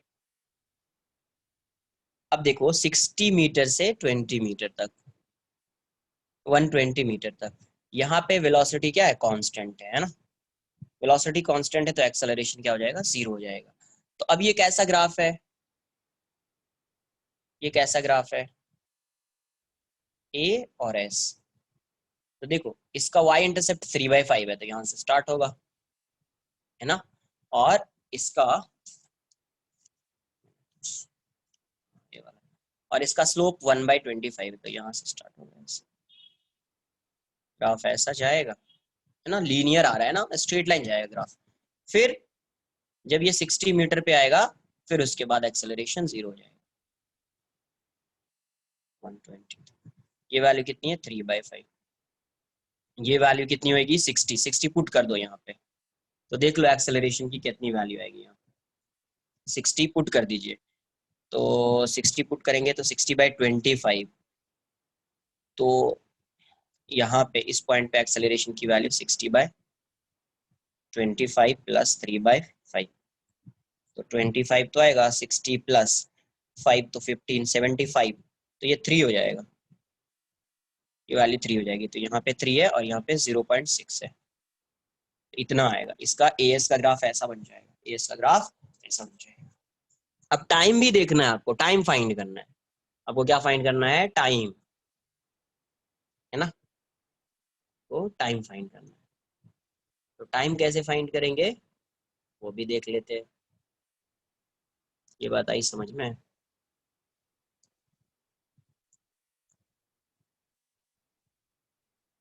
अभी देखिए वेलोसिटी तो गिवन है, यहाँ पे भी गिवन थी वेलोसिटी और यहाँ पे भी गिवन थी वेलोसिटी, है ना। तो अगर मैं v को s का फंक्शन बना दिया है तो dv/dt लिख देता हूँ। v क्या आ रहा था आपका, v आ रहा था, v कैसा फंक्शन था, यहाँ से यहाँ तक, यहाँ से तो कांस्टेंट है, ये वाला टाइम तो डायरेक्टली आ जाएगा। ये आ रहा है s/5 + 3, v की वैल्यू कितनी थी, s/5 + 3। ये कहाँ से कहाँ तक है, 0 to 60 मीटर के लिए है, क्योंकि यहाँ पे वेलोसिटी वेरिएबल है, आगे वाला तो कांस्टेंट है, तो डायरेक्ट हो जाएगा, डिस्टेंस अपॉन टाइम हो जाएगा। इसको आप क्या लिख सकते हैं, ds/dt लिख सकते हैं क्या, ds/dt लॉन में आ जाएगा, हाँ आना चाहिए। तो ds/dt वेलोसिटी को, ये हो जाएगा s + 15/5। तो ये वाला टर्म इस साइड लाइए, s + 15 = dt/5। तो देखो t = 0 और t = t1 मान लीजिए, ये 0 पे था फिर 60 पे गया, तो ये लीनियर फंक्शन है। लीनियर फंक्शन का क्या होता है, लॉन आएगा, तो लॉन s + 15, है ना, 0 और ये 60, और ये क्या हो जाएगा, 1/5 dt हो जाएगा।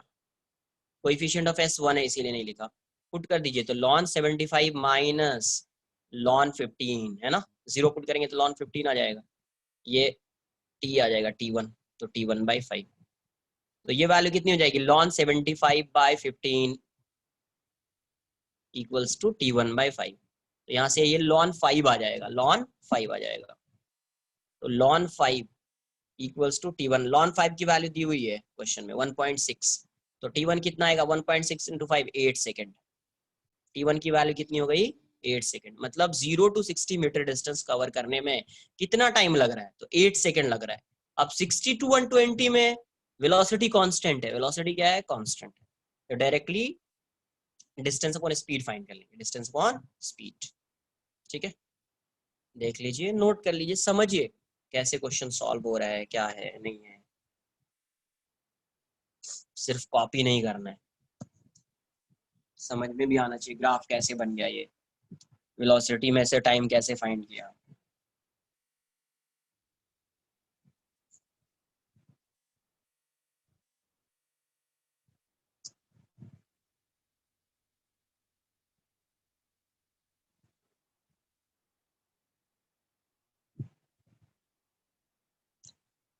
अरे टाइम फाइंड करना है तो 0 to 60 मीटर तक कैसा है, वेलोसिटी का वेलोसिटी एस का फंक्शन है, वेलोसिटी कांस्टेंट नहीं है, एस का फंक्शन, और ये फंक्शन क्या आ रहा था, v equals to S by 5+3, ऐसा आ रहा था। तो v को क्या लिखोगे, ds/dt, एलसीएम ले लीजिए 5, तो s+15, ये s है आपका, s+15, तो s वाले टर्म को इस साइड लाया और जो t वाला टर्म है इस साइड, तो इसका ds/s+15, इसका इंटीग्रेशन क्या है, लीनियर फंक्शन है, लॉन आ जाएगा, lawn s+15 upon coefficient of s, coefficient of s क्या है 1, इसीलिए उसको नहीं लिखा। लिमिट कहां से कहा तक, 0 to 60, 60 मीटर तक ये वाला ये वैलिड है, 60 मीटर तक ही ये फंक्शन वैलिड है, और ये 1/5 और ये t1 हो जाएगा, तो पुट कर दीजिए इसकी वैल्यू, तो यहाँ से आपको t1 की वैल्यू 8 सेकेंड आ जाएगी। फिर 60 मीटर से 120 मीटर तो वेलोसिटी कांस्टेंट है, तो डायरेक्ट लिखूंगा मैं उसको तो डायरेक्ट लिखूंगा मैं।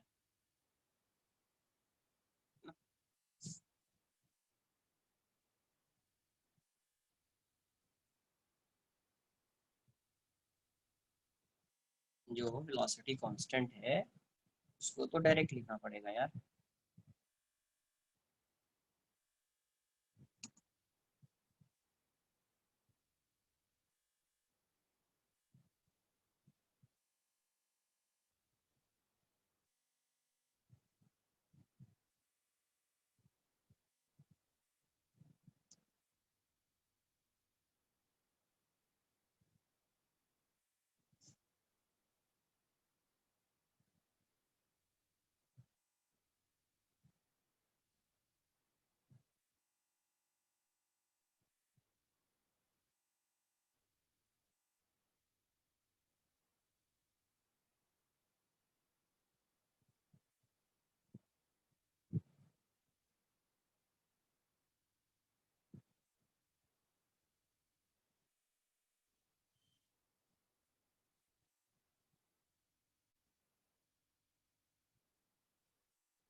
अरे लॉ भूल गए क्या तुम, लॉन ऐसा लिखा हुआ है s+15 0 60, ये क्या आएगा, लॉन पुट कर दो ना, 60 75 आएगा, अपर लिमिट के बाद माइनस लगाते हैं, लोअर लिमिट 0+15 क्या आएगा, लॉन 75 माइनस लॉन 15, ये क्या हो गया, लॉन a-b, तो लॉन a/b हो जाएगा, ये लॉन 5 आ जाएगा, लॉन 5 की वैल्यू 1.6 गिवन है।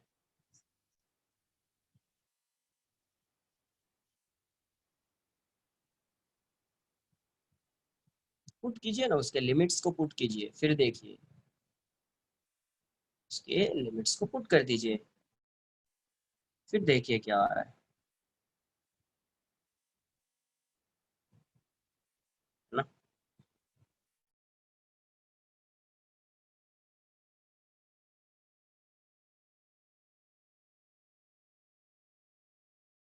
था इसका ऐसा वेलोसिटी का ग्राफ था, है ना, वी एस, तो यहाँ से यहाँ तक ही वेलोसिटी वेरिएबल है ना, इंक्रीज हो रहा है, ये कितना था वैल्यू यार, 3 था, और ये 15 था, और ये 60 मीटर है, ये 120 मीटर है, बट यहाँ से यहाँ तक तो वेलोसिटी कांस्टेंट है, यहाँ से यहाँ तक का टाइम बोला t1, यहाँ से यहाँ तक का टाइम t2, तो यहाँ से यहाँ तक वेलोसिटी कांस्टेंट दिख रहा है ना, 15 है, डिस्टेंस कितना है 60, तो t2 की वैल्यू कितनी हो जाएगी 60/15।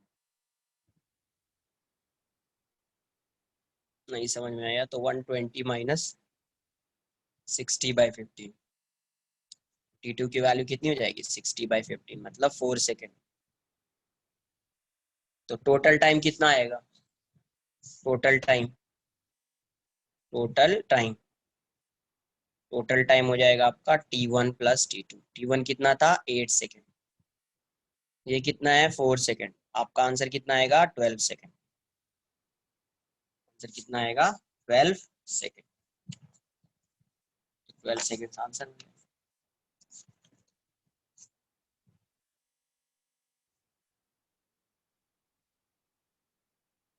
नेक्स्ट क्या है, क्वेश्चन नंबर 17, क्या बोल रहा है, jet plane starts from rest at s equals to 0 and is subjected to acceleration as shown in the figure, determine the speed of the plane when it has travelled 60 metre. 60 ऐसा question तो मुझे लग रहा है कि कराया होगा शायद। 60 एक्सेलरेशन दिया हुआ है, एस है, मीटर में है, मीटर पर सेकेंड स्क्वायर है, ये ऐसा लीनियर फंक्शन है ना, ये 12.5 है, ये आपका कितना है 150 है। तो s की वैल्यू 60 कहीं यहाँ पे रही होगी, ये 60 है ना, यहाँ से यहाँ तक का डिस्टेंस 60 है। आपको ये फाइंड करना पड़ेगा, ये वाला एक्सेलरेशन कितना है ना, क्योंकि स्पीड चाहिए। इनिशियल वेलोसिटी 0 है तो स्पीड ये vs का फंक्शन है, तो एरिया अंडर कर्व चाहिए t गोल्स टू 60, मतलब ये वाला एरिया चाहिए आपको। कौन सा एरिया? ये एरिया चाहिए। तो अगर ये आपको एरिया चाहिए, इसका मतलब ये है ना यार कि ये वाला डिस्टेंस तो चाहिए ना पहले,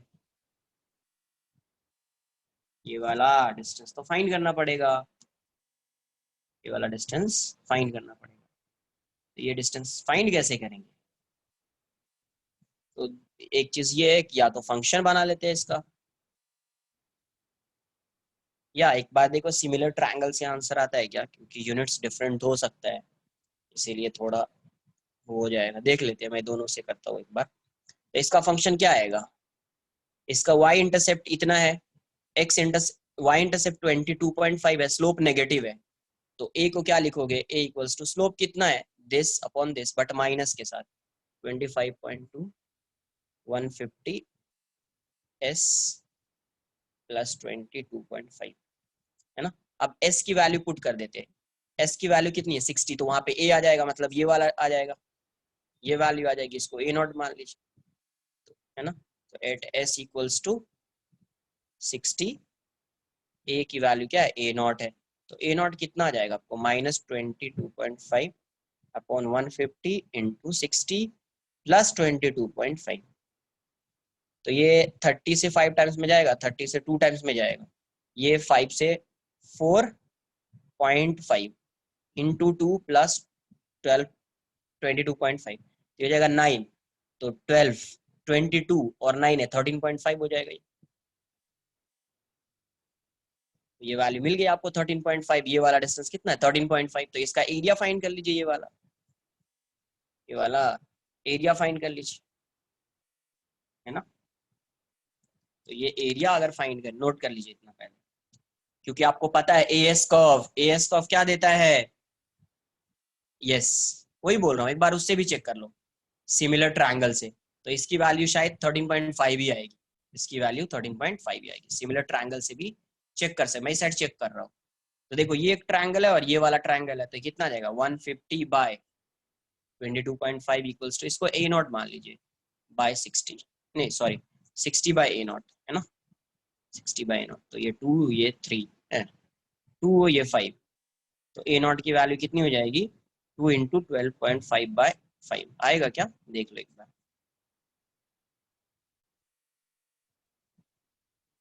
नहीं आ रहा है क्या? ओह सॉरी सॉरी, हाँ 90, करेक्ट करेक्ट करेक्ट, 90 आएगा तो 3 हो जाएगा, तो 3 आएगा तो 13.5 आ जाएगा ना। तो आप वैसे भी चेक कर सकते हैं, सिमिलर ट्रायंगल का यूज करके भी ये वैल्यू आ जाएगी, इसका लेंथ आ जाएगा, इसका लेंथ आ जाएगा। तो अब इसका मैं एरिया फाइंड करूंगा, अब इसका क्या फाइंड करूंगा, एरिया, एरिया अंडर कर्व, उससे आ जाएगा।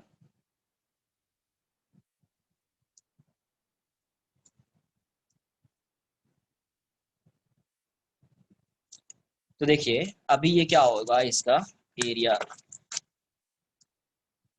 ये ऐसा था, ये वाला 60 है, और ये वाला जो डिस्टेंस है 13.5, और ये 22.5, ए और ये ऐसे ऐसा यूनिट में, तो ये वाला अपने को एरिया चाहिए। तो ये कैसा है, ट्रेपीजियम बन गया ये, तो एरिया कितना हो जाएगा इस ट्रेपीजियम का area, half into sum of parallel side, तो एक ये साइड है, ये साइड पैरेलल है, तो 13.5 प्लस 22.5, हाइट कितनी इंटू 60, और एरिया क्या होता है V final square minus V initial square by 2, कुछ याद है, तो 1/2, ये कितना हो जाएगा 36 इंटू 60, 18, v इनिशियल तो 0 है, बाई 2 इक्वल्स टू 18 इंटू 60, तो v फाइनल स्क्वायर की वैल्यू कितनी हो जाएगी 36 इंटू 60, तो v फाइनल कितना हो जाएगा 6√60, 6√60, तो ये तो आ जाएगा 2√15 आ जाएगा, है ना, तो 12√15, देख लो कितना आ रहा है, 15 है तो 4 क्या अप्रॉक्स आएगा, तो 48 क्या अप्रॉक्स आंसर आएगा, आसपास ही होगा, है ना, 48 की अप्रॉक्स आंसर आ जाएगा इसका, यही फाइंड करना है। तो ये था आपका एक्सरसाइज 4। एक्सरसाइज 5 देख लेते हैं क्या है। 6 7 6 तो ऐसा ही क्वेश्चन है, ये 7 6 नहीं 7 सॉरी 7 देखना पड़ेगा क्या बोल रहे हो।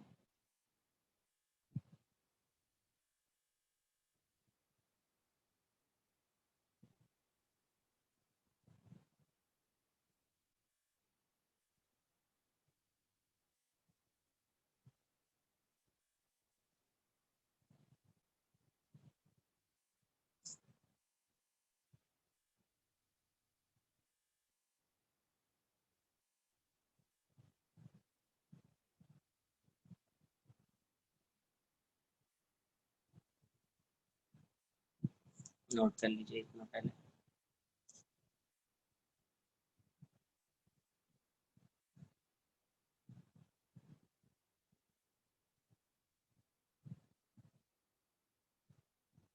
समझ में आना चाहिए क्या है नहीं है, कैसे सॉल्व करेंगे नहीं सॉल्व करेंगे।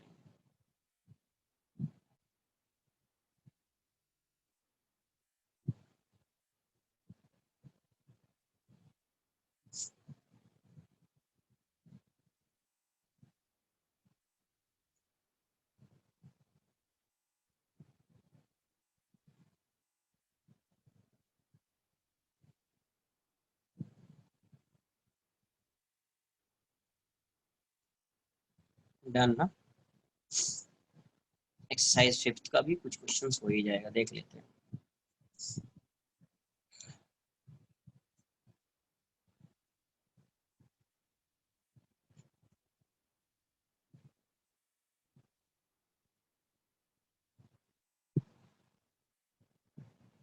एट्टी नाइन्थ में फर्स्ट क्वेश्चन क्या है, सॉरी 89 एक्सरसाइज 5 क्वेश्चन नंबर 6। 6 में क्या बोला, on a frictionless horizontal surface assumed to be X and Y plane, horizontal surface पे है, ये सब प्लेन है, X Y plane, X Y plane है। A small trolley A is moving along a straight line parallel to y axis with a constant velocity √3 minus 1 meter per second। ये ऐसा trolley है और ये इस डायरेक्शन में जा रहा है कांस्टेंट वेलोसिटी से √3 माइनस 1 मीटर पर सेकेंड से जा रहा है। At a particular instant when line OA, ठीक है, line OA makes an angle 45 degree with x axis, a ball is throne, जब ये 45 डिग्री पे है, जब ये 45 डिग्री पे है तब एक बॉल को थ्रो किया गया, तो ball is thrown along the surface from the origin, its velocity makes an angle phi with the x axis and hits the trolley। इसका जो बॉल है वो कितना एंगल बना रहा है, यहाँ से जो एक बॉल को प्रोजेक्ट कर रहे हैं वो कितना एंगल बना रहा है, फाई, है ना, हॉरिजॉन्टल से। The motion of the ball is observed from the frame of the trolley, मतलब कहाँ से ऑब्जर्व कर रहे हैं, यहाँ से, यहाँ से ऑब्जर्व कर रहे हैं।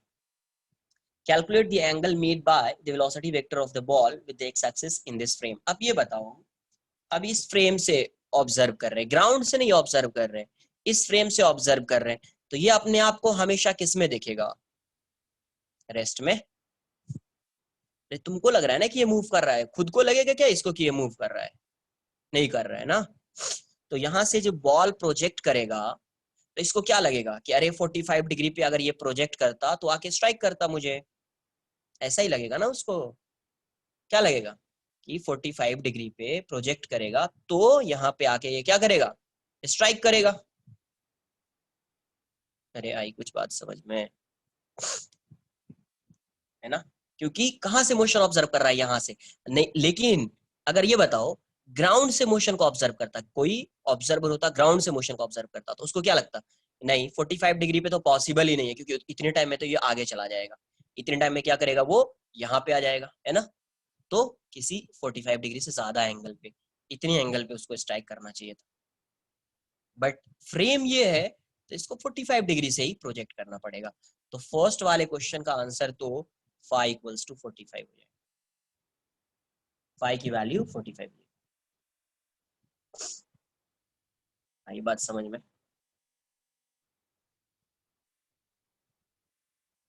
तो फर्स्ट क्वेश्चन, फर्स्ट इसमें तो आपको ये आंसर आ जाएगा, तो पहला आंसर ये हो जाएगा। अब दूसरा क्या बोल रहा है, find the speed of the ball with respect to the surface if phi equals to 4/3। अगर फाई की वैल्यू 4 थीटा/3 है, फाई की वैल्यू 4 थीटा/3 है, तो थीटा कितना होएगा, थीटा गिवन है पहले से, 45 डिग्री थीटा माना क्या उसने, थीटा तो गिवन नहीं है कुछ। हाँ वही वही बोलना चाहिए, थीटा 45 ही होना चाहिए, क्योंकि कुछ गिवन नहीं है तो वही मानना पड़ेगा अपने को। तो सेकेंड केस में मान लेते हैं कि थीटा की वैल्यू 45 डिग्री है। तो अब ये कहाँ, इसका मतलब ये हुआ कि अभी ये क्या कर रहा है, यहाँ पे ट्रॉली है टी इक्वल्स टू 0 पे, मान लेते हैं यहाँ पे टी इक्वल्स टू 0 पे इस बॉल को भी प्रोजेक्ट कर रहे हैं।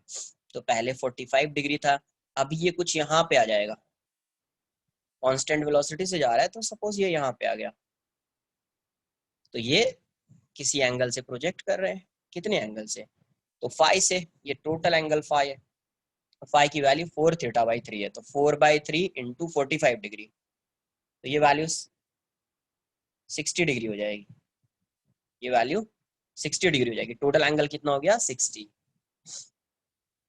है ना, टोटल एंगल कितना हो गया 60। अब देखो इसको मैं मान लेता हूँ यहाँ से यहाँ तक का डिस्टेंस x मान लेते हैं, और ये एंगल 45 डिग्री है, ये x है तो ये भी क्या रहा होगा x,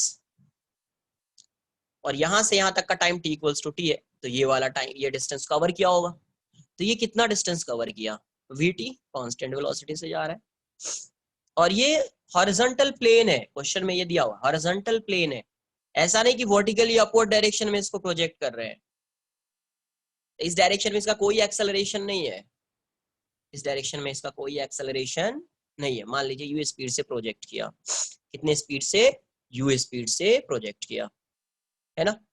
तो अब मुझे ये बताओ कि ये जब यहाँ से यहाँ पे आ रहा है तब ये यहाँ से यहाँ पे आ जा रहा है, इसका मतलब ये हुआ कि इसका जो डिस्प्लेसमेंट रहा होगा इस डायरेक्शन में वो भी इतना ही रहा होगा, vt प्लस एक्स, ये भी कितना रहा होगा, vt प्लस एक्स। तो देख लो x डायरेक्शन में डिस्प्लेसमेंट ऑफ बॉल कितना है, ये x है, और इसकी वैल्यू कितनी हो जाएगी, u cos 60 into T equals to x, तो ut/2 इक्वल्स टू x, है ना, इक्वेशन 1 मान लेते हैं। y डायरेक्शन में इसका इसको x मान लीजिए, इसको y मान लीजिए, तो y डायरेक्शन में डिस्प्लेसमेंट इसका कितना है, displacement of ball along y direction, y direction displacement of ball कितना हो जाएगा, y बॉल इक्वल्स टू, ये यहाँ पे आ रहा है तो ये कितना डिस्टेंस ट्रैवल करेगा, x plus this, x plus vt, ये कितना हो जाएगा x प्लस vt, और वैसे फाइंड करते तो कितना आता, तो u sin 60 इंटू टी, है ना, इंटू टी हो जाता, u sin 60 इंटू टी, इस डायरेक्शन की वेलोसिटी इतनी, हाफ gt स्क्वायर नहीं लगा देना, क्योंकि ये कैसा प्लेन है, हॉरिजॉन्टल प्लेन, क्वेश्चन को रीड कीजिए अच्छे से, हॉरिजॉन्टल प्लेन, तो ऐसा नहीं कि अरे सर हाफ gt स्क्वायर क्यों नहीं लगा दिया, हॉरिजॉन्टल प्लेन है तो कोई एक्सेलरेशन है ही नहीं, इक्वल्स टू x, x की वैल्यू को यहां से पुट कर सकते हैं आप, ut/2 हो जाएगा ये, है ना, प्लस v की वैल्यू गिवन है √3 - 1 इंटू टी, ये वैल्यू हो जाएगी ut √3/2, इसको इस साइड ले आइए, ut/2 equals to √3 - 1 into T. तो कितना आ जाएगा, √3 - 1, ut कॉमन ले लिया, ut/2 कॉमन ले लिया, तो यहाँ पे √3 आएगा, यहाँ पे -1 equals to √3 - 1 into T. T से टी कैंसल आउट हो गया, √3 - 1 से ये कैंसल आउट हो गया, यू की वैल्यू कितनी आ जाएगी, 2 मीटर पर सेकेंड। यू की वैल्यू कितनी हो जाएगी, 2 मीटर पर सेकेंड। आई बात समझ में?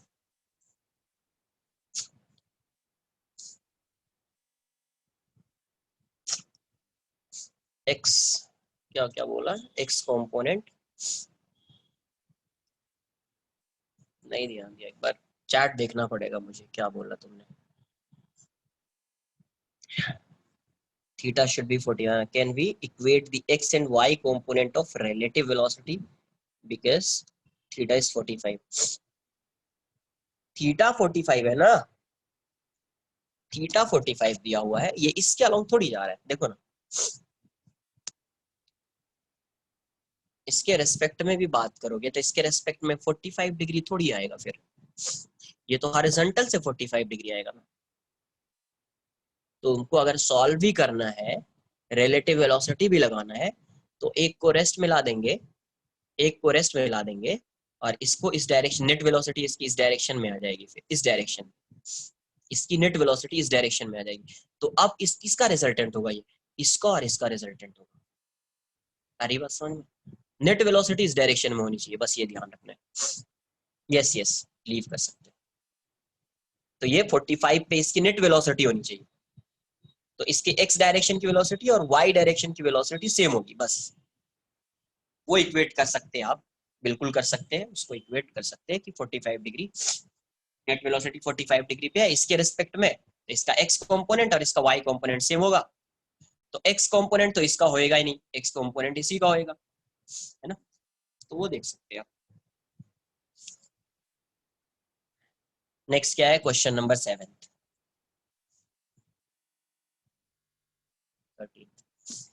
7 तो अभी जस्ट किया है, 7th आ जाएगा आपसे। क्वेश्चन नंबर 7 क्या बोल रहा है, a body starts from rest at equals to 0, ऐसा दिया हुआ है, एक्सेलरेशन और डिस्प्लेसमेंट ऑफ एस, तो ये कितना दिया हुआ है, 10 मीटर पर सेकंड स्क्वायर, ये 11, ये 10 है और ये 11। अब ये बताओ मैक्सिमम वेलोसिटी चाहिए, मैक्सिमम वेलोसिटी का मतलब क्या है, एरिया जितना ज्यादा होगा वेलोसिटी उतनी ज्यादा होगी, है ना, एरिया इसका जितना ज्यादा होगा तो एरिया मैक्सिमम के लिए पूरा एरिया, चलो बाय बाय, मैक्सिमम के लिए पूरा एरिया, तो एरिया फाइंड कर लीजिए, तो half into base into height, 55 area क्या होगा, v final square minus v initial square by 2, क्योंकि मैक्सिमम वेलोसिटी है, मैक्सिमम वेलोसिटी के लिए एरिया मैक्सिमम होना चाहिए, तो टोटल एरिया ले लीजिए, तो 55, ये तो 0 है initially, v final square minus 0 equals to 55 into 2, तो v फाइनल की वैल्यू कितनी हो जाएगी, अरे सही किया ना मैंने, एस है कि टी दिया हुआ है यार, ये टी है, रुको एक मिनट, ये टी है, एस नहीं है, एस नहीं है तब तो ये नहीं होगा ना, एरिया आएगा, तो एरिया इसका चेंज इन वेलोसिटी देता है, एरिया क्या देता है, ये तो डायरेक्ट आ जाएगा, V final minus V initial, V T graph, कैसा ग्राफ है, वीटी, ये तो सिंपल हो गया, फिर एरिया अंडर वीटी का क्या होता है, change in velocity, change in velocity, तो यहाँ से वी फाइनल इनिशियली तो 0 है, तो 55 हो जाएगा, ये तो और सिंपल हो गया, 55 मीटर पर सेकेंड, है ना। नेक्स्ट एक और क्वेश्चन बता देता हूँ, क्वेश्चन नंबर 12 देख लीजिए एक बार, बहुत सिंपल सा क्वेश्चन है, एक चैम्बर दिया हुआ है, a rocket is moving in gravity free space with a constant acceleration, ये कितने से जा रहा है, 2 मीटर पर सेकेंड स्क्वायर से इस डायरेक्शन में जा रहा है, कितने से जा रहा है, 2 मीटर पर सेकेंड स्क्वायर से इस डायरेक्शन में जा रहा है ना। तो अब क्या दिया, along its direction the length of the chamber inside the rocket is 4 metre, ये वैल्यू 4 मीटर है, ये वैल्यू कितनी है, 4 metre. a ball is thrown from left end, इस डायरेक्शन में बॉल को प्रोजेक्ट किया कितने से, 0.3 मीटर पर सेकेंड से, और एक बॉल को यहाँ से प्रोजेक्ट किया 0.2 मीटर पर सेकेंड से, At the same time, another ball is thrown itna from the recipient relative to rocket. Find the time in which the two ball hits each other. Hits करने के लिए क्या करेंगे अपन? दोनों का acceleration तो same है ना यार. दोनों का अगर इसके रेस्पेक्ट में बात करोगे तो इसका एक्सेलरेशन इस साइड, इसका भी एक्सेलरेशन इस साइड है ना. तो कुछ टाइम के बाद ये भी बॉल रेस्ट में आ सकता है और ये तो हमेशा एक्सेलरेट ही करता रह जाएगा. ऐसा करो, एक बॉल को रेस्ट में ला दो, पहले इसको रेस्ट में ला दिया, दोनों का एक्सेलरेशन सेम है तो रिलेटिव एक्सेलरेशन क्या हो जाएगा? 0. रिलेटिव वेलोसिटी कितनी हो जाएगी? ऑपोजिट डायरेक्शन में ऐड हो जाएगा. 0.3 प्लस 0.2 कितना? 0.5. तो यहाँ से पहला टाइम कितना आएगा? 4/0.5. तो पहला 8 सेकेंड आएगा. कितना आएगा? एक आंसर क्या होगा? 8 सेकेंड.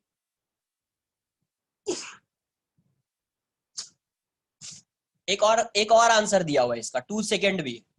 एक आंसर 2 सेकेंड भी दिया हुआ है. समझो अब 2 सेकेंड वाला कॉन्सेप्ट समझो.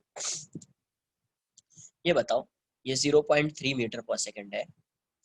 अगर इसका तुम एक्सेलरेशन फाइंड करोगे, इसका एक्सेलरेशन इस साइड आएगा, ये इस साइड जा रहा है तो ये इस साइड है ना. इसके रेस्पेक्ट में फाइंड कर लो ना यार. तो acceleration of ball with respect to rocket, तो AB माइनस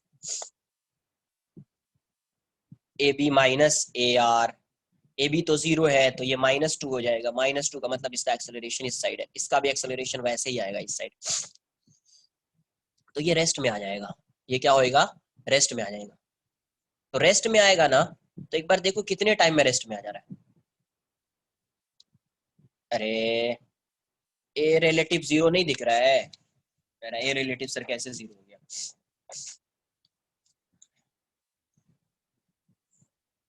ये ऐसा है, रिवाइज करो तुम एक बार नोट्स को, फिर हो जाएगा तुमसे सब. 0.2 मीटर पर सेकेंड है ना. इसको ए मान लीजिए, इसको बी मान लीजिए. ये इस डायरेक्शन में जा रहा है कितने से? 2 मीटर पर सेकेंड स्क्वायर से. एक तो इसके रेस्पेक्ट में इसका कोई एक्सेलरेशन अगर यहां से ऑब्जर्व कर रहे हो तो कोई एक्सेलरेशन ऑब्जर्व नहीं कर पाओगे. वेलोसिटी सिर्फ दिया हुआ है ना. अगर एक्सेलरेशन देखना है, ये 2 मीटर पर सेकेंड से जा रहा है, तो ऐसे लिखोगे ना, acceleration of A with respect to rocket क्या हो जाएगा? A minus AR. इसका कोई एक्सेलरेशन नहीं है, AR की वैल्यू 2 हो जाएगी तो -2. मतलब ये किस डायरेक्शन में जा रहा होगा? इसके रेस्पेक्ट में इस डायरेक्शन में जा रहा होगा. कितने से? 2 मीटर पर सेकेंड स्क्वायर से. Similarly acceleration of B with respect to R, ये भी कितना आ जाएगा? -2. तो ये भी इस डायरेक्शन में कितने से जा रहा होगा? 2 मीटर पर सेकेंड. पहले तो कोई एक्सेलरेशन था ही नहीं, तो A रिलेटिव मतलब acceleration of A with respect to B क्या हो जाएगा? दोनों सेम डायरेक्शन में है तो 0 हो जाएगा. सेम डायरेक्शन में है ना तो 0. सेम फ्रेम से देख लो, acceleration of A with respect to R minus acceleration of B with respect to R, -2 -2 कितना हो जाएगा? 0. तो V रिलेटिव कितना हो जाएगा? ऑपोजिट डायरेक्शन में तो 0.5. तो यहाँ से टाइम कितना आ जाएगा? डिस्टेंस कितना है? 4/0.5. तो ये हो जाएगा 8 सेकेंड. कितना हो जाएगा? 8 सेकेंड. 8.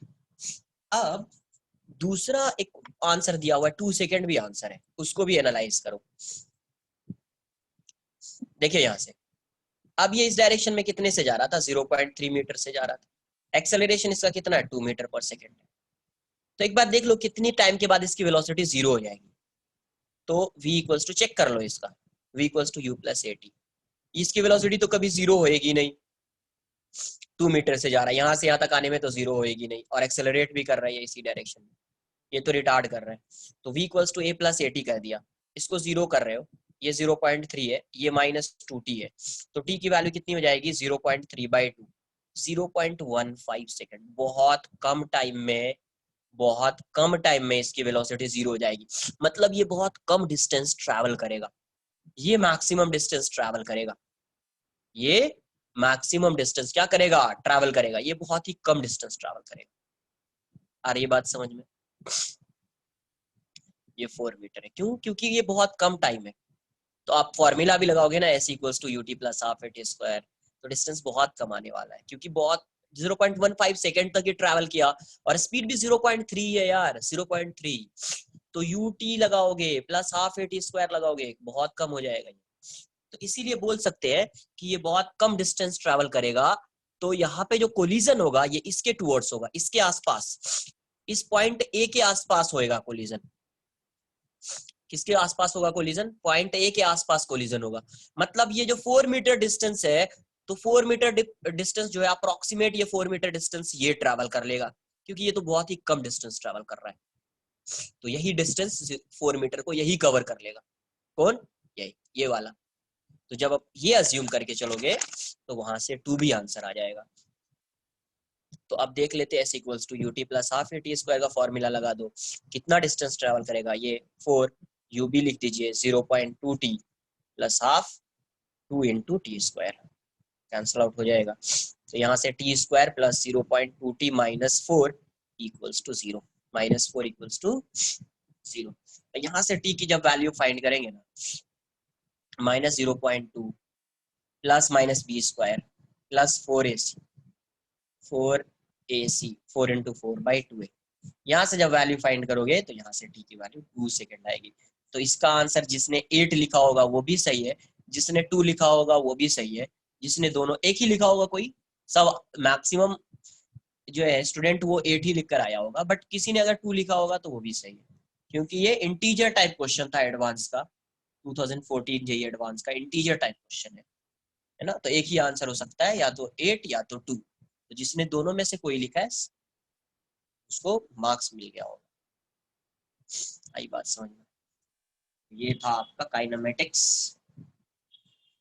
एक इतना क्वेश्चन बचा है, 6th 7th ये सब कर लिया, 12th भी कर लिया, 11th एंड 13th है। किसी दिन देखो टाइम मिला तो करेंगे नेक्स्ट लेक्चर में, या एक बार आप सॉल्व कीजिए, नहीं होगा तो मैं ग्रुप पे सेंड कर दूंगा इन दोनों का सॉल्यूशन। एक बार आप ट्राई कीजिए फिर से, है ना। नहीं होगा तो किसी दिन यही लेक्चर में ही बता दूंगा। लेकिन नेक्स्ट लेक्चर से होपफुली स्टार्ट करेंगे न्यूटन्स लॉज ऑफ मोशन। ठीक है, Newton's laws of motion start करेंगे, है ना। हम लोग को एक असाइनमेंट भी दिया जाएगा, बट अभी नहीं, एक बार संडे वाला टेस्ट दे लो, फिर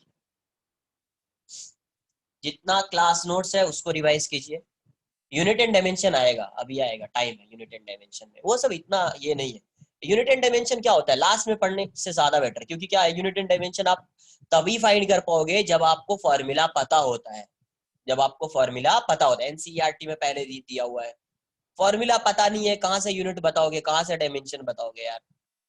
उतना थोड़ी अभी लर्न करना है, फॉर्मूला चैप्टर पढ़ते जाएंगे, आता जाएगा, है ना। कभी होगा तो देख लेंगे, उसके लिए फॉर्मूला आना चाहिए। अभी अगर कुछ का फॉर्मूला लिख दूंगा, बस आप सिर्फ क्या करोगे, उसको लर्न कर लोगे, उतना नहीं समझिए। क्वेश्चन सॉल्व करते करते फॉर्मूला खुद से लर्न हो जाता है, अलग से नहीं सॉल्व, उसको लर्न करना पड़ता है। चलो, है ना, अच्छे से टेस्ट दीजिए।